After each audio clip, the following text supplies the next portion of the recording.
Hello, computer vision community. My name is Max. I'm CTO and data scientist at Supervisely. In today's tutorial, I would like to show you a new and easy way how you can train and use custom YOLOv8 model on your data. Let's start. So here's my account on Supervisely, and for this tutorial I prepared two projects. The project with training data and just raw images for tests. Let me show you several images from our training dataset. You can open our labeling toolbox and visualize images with annotations. Here you see the target object is labeled insulator and some defects on them. And if you already have your training data, you can upload it directly to Supervisely, or you can upload just raw images and label the data in our toolbox. So here is our training data. Let's go back to the projects list, and to start training the model, it's really simple. We just need to go to the context menu of our labeled project, go to the neural networks section, find YOLO model and start train YOLOv8 application. So as you can see, inside Supervisely we have also some other training apps for almost all popular toolboxes like detection, segmentation, Detectron2 and many others. You can check them in our ecosystem, but today I will show you how to train YOLOv8 model. Before we run this app, we need to select what computer we want to use for training, and in the link of the description I will attach the video guide how to connect your computer with GPU to your account. It's really easy. The computer can be at home, at office, or even in the cloud. You don't have to know how to configure the networking or stuff like that. It's just really simple. Run one command and your computer will be connected and you can use it for training your models. So I will choose this computer and press run button. Right now let's wait until the application will be started. Here it is, and press open button. As you can see here, there is a training dashboard with several steps, and we will go through all the steps. So first of all, we see the training project we selected, and we can press select data. The next step is to select the list of classes we want to use for training. YOLOv8 model supports different types of tasks like object detection, instance segmentation, or pose estimation. In this tutorial I will train object detection model on all classes that I labeled in my data.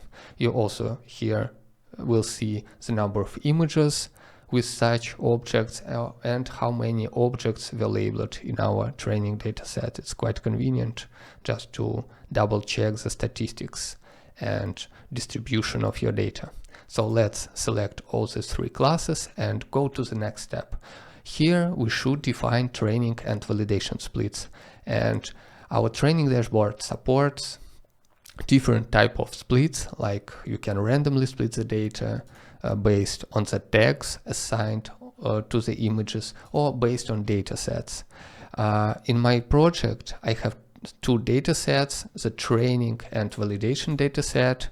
I will pick them correspondingly for training and validation. That's convenient because the experiments will be reproducible and you can try multiple training with different hyperparameters, or you can try to train different neural network architectures on the same data and then compare the resulting models. If you don't have such splits, you can just pick the random split and the data will be automatically splitted.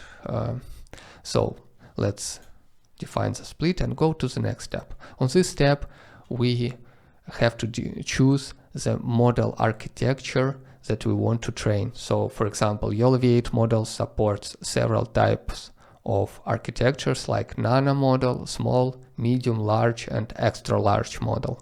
I will choose the large model for this tutorial, and also you can provide your custom checkpoint and fine-tune it. Let's pick one of the pre-trained models here and go to the next step and define training hyperparameters.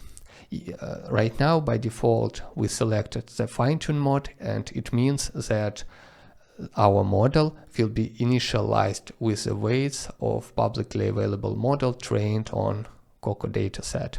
And also here we can define some other arguments like number of epochs, batch size, input image resolution, configure the optimizer, how often we want to save checkpoints. So in that case, we will save the last checkpoint and the best checkpoint, number of workers, and also YOLOv8 framework supports to customize learning rates and some other augmentations. I will keep them by default and press Save Training Hyperparameters button. One important thing is that we try to keep all functionality from original repository. It means that with our training dashboard app for YOLOv8, you can do the same that you can do with original repository. So that's quite convenient, and this is a way how you can, in a few clicks, just start the training process. So, and we are almost finished. Let's start training button. So right now, the input data will be automatically transferred to the computer I choose for the training, and the training process will be started.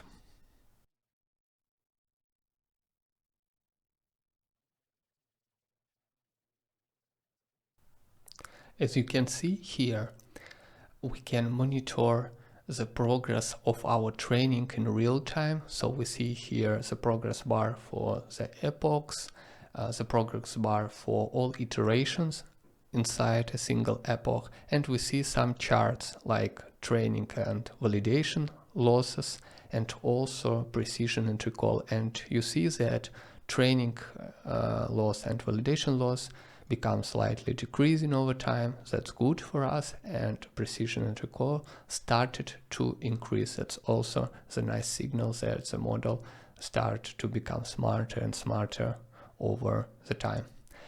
Also, here we can see some additional visualizations for our training batches. It's quite convenient because you can double check what data you use for training, how it's labeled, how it's augmented, and that's you can get out of the box. That's what YOLOv8 repository supports. And right now we have to wait until the training process will be finished. Once it will be finished, all training artifacts that were generated during the training will be uploaded to the supervised platform from our computer we use for training automatically. And it means that you don't need to go with SSH and copy the data back and forth. So just run the training process and monitor the metrics. Let's wait until the training process will be finished.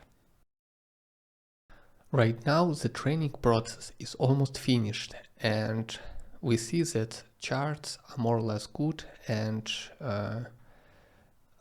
here we also will see some additional visualizations on our validation data. So here are the predictions of our trained model, and also we see here some precision recurve curves and confusion matrices.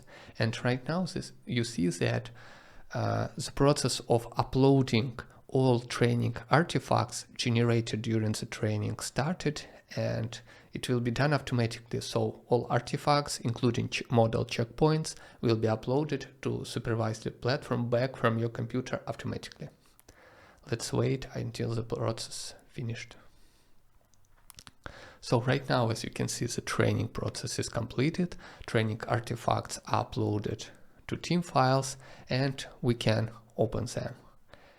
Let's open the training artifacts here in our team files. Team files is just a page in our start menu here, and team files allows you to store some artifacts and some other data, additional data for your computer vision projects. Right now you see that application saved some visualizations and charts here, and there is a folder weights where we can find our checkpoints. So here's our best checkpoint, and of course after the training you can just download this checkpoint and use it outside supervisedly, so you don't need supervisor to deploy the model. You can use it just to quickly train your model and then export and integrate to your infrastructure.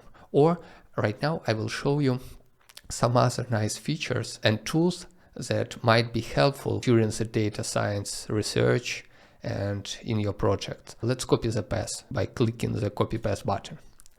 So right now we can go to neural network page, and in object detection section we will see the category for applications for deployment, and there is an app that will allow you to deploy YOLOv8 model that you just trained.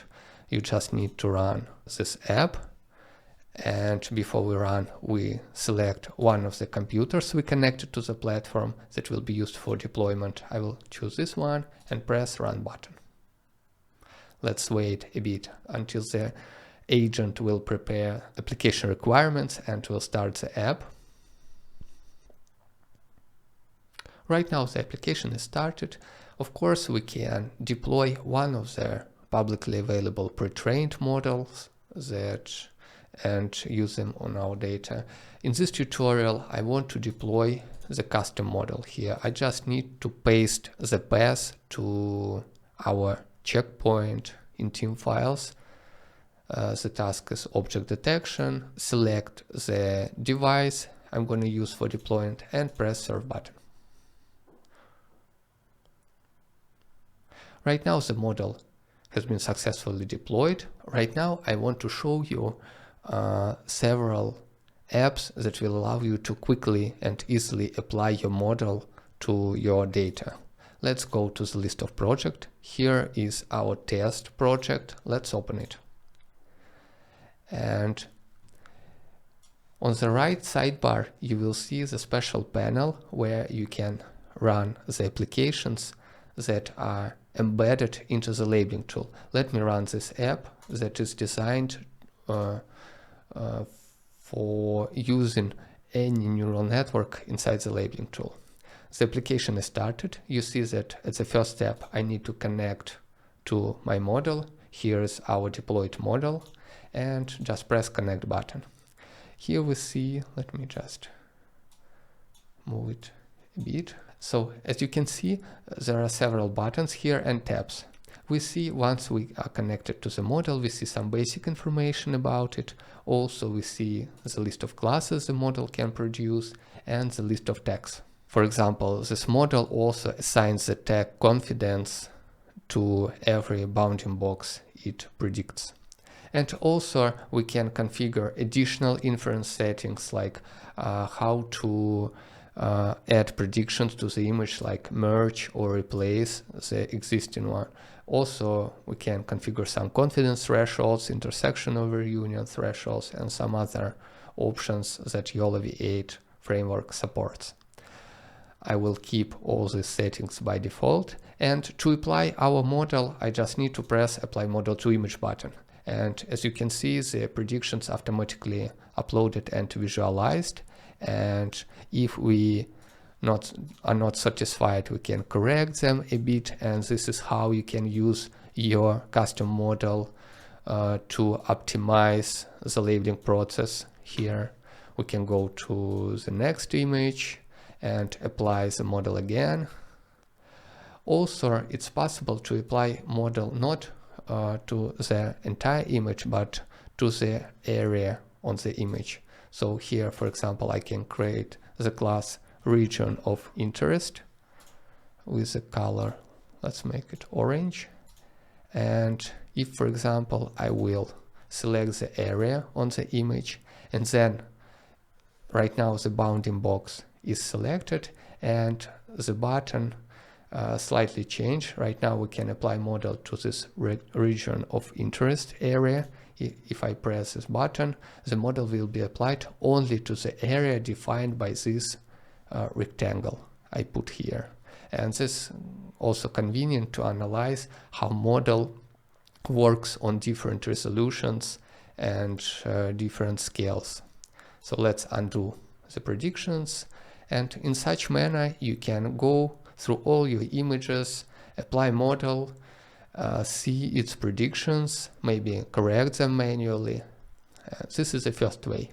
And of course, if you have millions of images in your project, it's not the most convenient way to automatically pre-label them.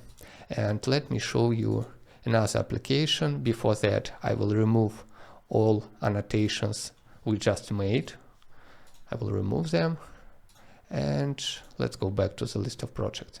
Another way to apply our model is to make predictions on all images that are in our project. To do that, we just need to run a special app. It's called Apply Neural Network to Images project. Let's run it. Let's connect to the model that we deployed. Here it is. I can select the model and connect to it. Here we see some basic information about the model and the list of classes it produced with the tags. And in inference settings page, we can define how the model have to be applied to our data. It can be applied to entire image or in a sliding window manner. And also we can configure some confidence thresholds, intersection reunion, and stuff like that. I will keep all the settings by default, but you can play with them. And also we can see here some inference preview on random images. So if I will press this button, the random image will be selected from our data set and the model will be applied to it. And thus we can view model predictions. Here we see some insulators, we see some defects detected, and the model work more or less good. And if, for example, we do not satisfy with the model predictions, we can go back and retrain it more epochs or with a bit different learning rates, batch sizes, and so on. So right now, the model is good enough for our tutorial, so we can go to the next session and apply this model to our input project. Here I can define the name of resulting project, and I will call it inference results. And the only thing I need to do is to press apply model button, and right now the model will be automatically applied in a batch manner to all our images that we have in this data set. Let's wait until the process is finished, and as a result, the new project with our input images and predictions will be created, and we can open it. Okay, right now you see that the process is finished and application automatically terminated. And here we see the new project is created. We can go to the list of our projects in our team and workspace and see that and open this project in our labeling tool. And here you see some predictions made by our model automatically. We can, for every object, we can see some confidence level here, and we can pick this instrument to see some confidences for every object. And this is how we can easily train and apply models to our unlabeled data. As you can see, it's really easy inside Supervisely to train the model and, for example, download it to use outside of the platform or to apply it to your data using several apps from our Supervisely ecosystem. These apps are user-friendly with graphical user interface, and they're written in Python, so you basically can fork them and modify for your needs. So I hope that this tutorial was helpful for you, and I encourage you to try to train this model on your data. Please press the like and subscribe to our channel to watch more tutorials on how Supervisely platform can help you to solve different computer vision tasks. Thank you for watching. Have a nice day. Bye bye.